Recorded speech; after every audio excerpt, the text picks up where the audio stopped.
Now to a story we've covered in the past. A young man lost his life after taking the drug ecstasy. It was not an overdose, but a reaction the man had after taking the illegal substance.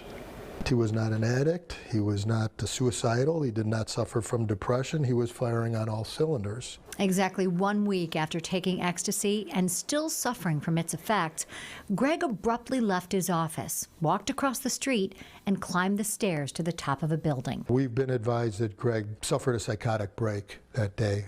His brain snapped. It wasn't him, and it was precipitated by the ecstasy a week earlier. We are devastated 24/7. Our hearts are broken.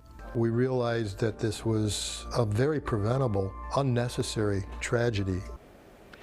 After his death in 2017, Greg Friedman's parents began the GPF Foundation to better educate others about the dangers of recreational drug use. Now the foundation is launching a new simulation lab to better diagnose and treat people suffering the side effects of ecstasy or Molly.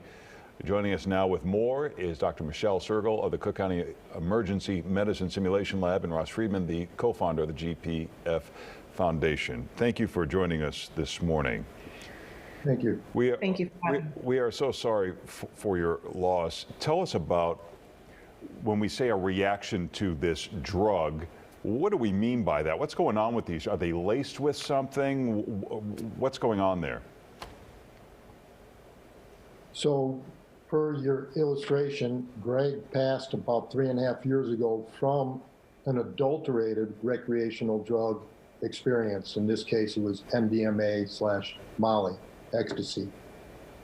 This is a rising, in our opinion, epidemic in which illicit psychosomatic drugs like Molly are being adulterated during their illegal manufacturing. If the underlying drug was not dangerous enough, they're now that much more dangerous with the adulteration of foreign chemicals. So, Dr. Sergel, maybe you can comment on the dangers of these recreational drugs to begin with, but what they're adding to these that make them so toxic.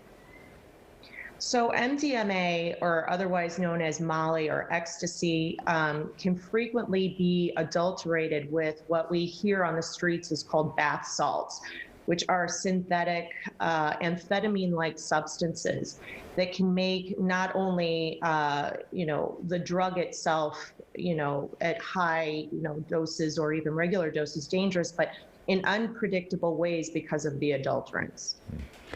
And so, Ross, what was your interaction with medical professionals as you're dealing with that situation? Did you have a sense that they knew what they were doing at the time, or did you find out later? And why is it so difficult for them? Why are they not seem familiar with this problem?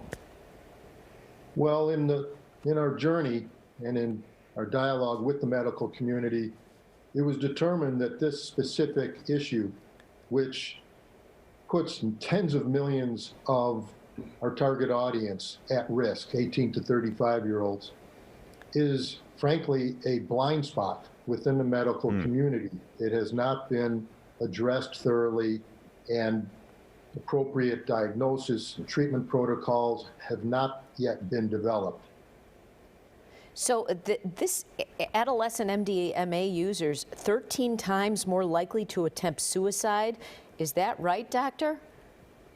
So I'm not sure of the 13 times more, but with the adulterants, the most important point is that there can be very unpredictable sequelae. And as Ross was just mentioning, we need to fill that gap. And through a training center, which is run at Cook County Health and Hospitals, we have that kind of center that can create an immersive environment for healthcare professionals to fill these gaps, to recognize adverse sequelae, and then learn how to treat them. And that's how Ross and I became partners. Wow. Well, we are so sorry for your loss, and we appreciate all you're doing to raise awareness for this. You can find out more information at gpffoundation.org or on Facebook and Instagram. We thank you both for joining us. Thank you for having us. Thank you for having us.